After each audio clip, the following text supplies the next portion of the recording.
Now, in this intrepid video, we're going to look at the graph of a quadratic function. Now, the graph of a quadratic function, y equals ax squared plus bx plus c equals 0. This particular one, this is a very simple one because it's just y equals x squared, which means a is equal to 1, and there's no b and c. So there you go. That bottom point down there on the parabola is called a vertex, kind of like the turning point.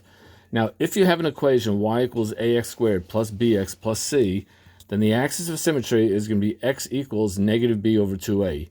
The vertex is going to be negative b over 2a, that's the x value, and for the y value, you take this number and plug it into the original quadratic. But let's give you an example. Suppose we have the quadratic y equals 3x squared plus 12x minus 10. Well, the axis of symmetry will be x equals negative 12 over 2 times 3, which is the same thing as x equals negative 2. That is the equation of the axis of symmetry, which, if you notice, is a straight vertical line. Now, for the vertex, well, you just take that negative 2 and stick it into the x value, and then you take the negative 2 and stick it into the equation. So 3 times x squared is 3 times negative 2 squared, plus 12 times x is 12 times negative 2, minus 10. Crunch that all out. So the vertex just comes out to be negative 2 comma negative 32. And what does that mean graphically? It means that if I would graph the parabola, that this vertical line, the axis of symmetry, would be the equation x equals negative 2. And this bottom point, the vertex there, would be the point negative 2 comma negative 32.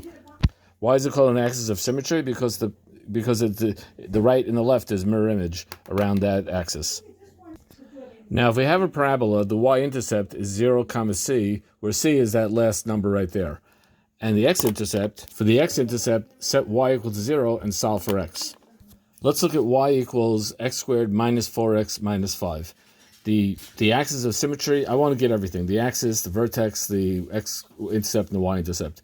The axis of symmetry is going to be, the axis of symmetry is 4 over 2 because it's negative b over 2a. The vertex means I take that 2 right there and I plug it into the original quadratic, so I get 2 squared minus 4 times 2 minus 5, which is negative 9. That's my vertex. The y-intercept is just going to be straight that last number, negative 5. And the x-intercept is set y equal to 0, solve for x. We solved it, we factored. Whoops. We solved it, we factored. And there are 2 x-intercepts. So the graph is going to look as follows. The x-intercepts are going to be negative 1 and 5. The y-intercept is going to be negative 5. The vertex is going to be 2 comma negative 9. And the axis of symmetry is going to be x equals 2. Yay! We did it in record time. Yay! There's the graph.